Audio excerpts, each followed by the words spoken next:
Hi, I'm Robbie Bobby, adult child and para-alcoholic. In this video, we'll compare two versions of Step 8 used by ACA.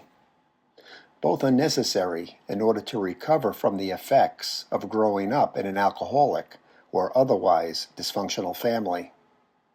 To get the most from this video, I recommend watching the prior ones in this series and to have a printout of the standard and Tony A version of the ACA steps.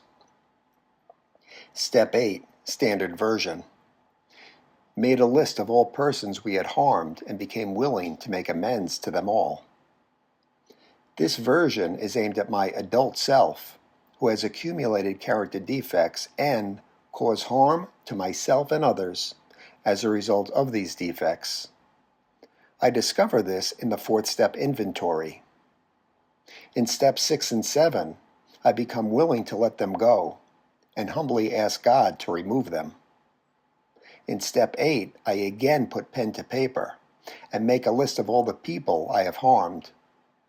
If my inventory was thorough, all the names will be found therein. An amends is a willingness to change one's behavior. In the context of step 8, it means to let go of my character defects so that I don't continue to cause harm. However, the willingness to make amends actually begins in steps 6 and 7. In step 8, it becomes more defined.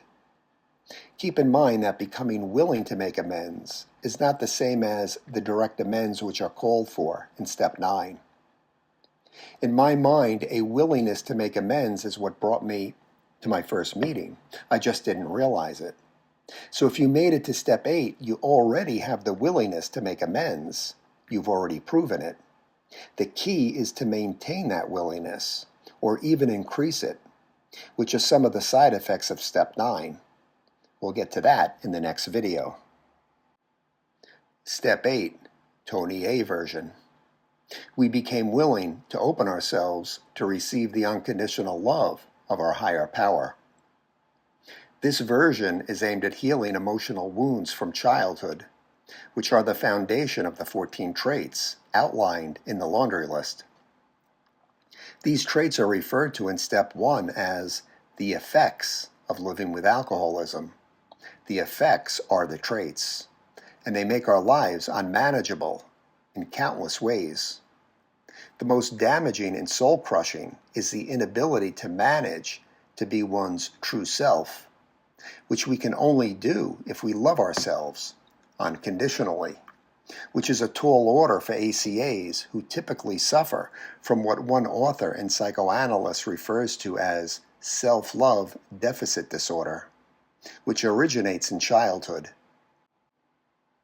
By not feeling loved by our parents, we were made to feel unlovable, even unworthy of love, including our own.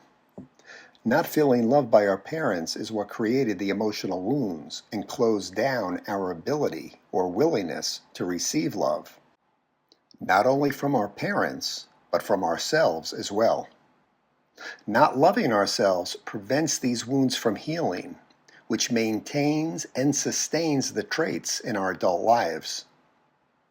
In step 5, we admit to the exact nature of our childhood abandonment, which includes all the neglect, abuse, and trauma of our childhood that made us feel unloved.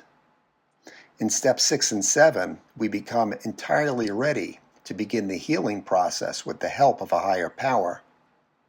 The healing process then begins to take shape in step 8, when we become willing to open ourselves to receive unconditional love from our higher power. If we can do this successfully, then it opens the door for us to love ourselves, which will have the effect of making us more willing to heal, step 6 and 7, and more willing to open ourselves to receive love from our higher power, creating a virtual cycle or upward spiral.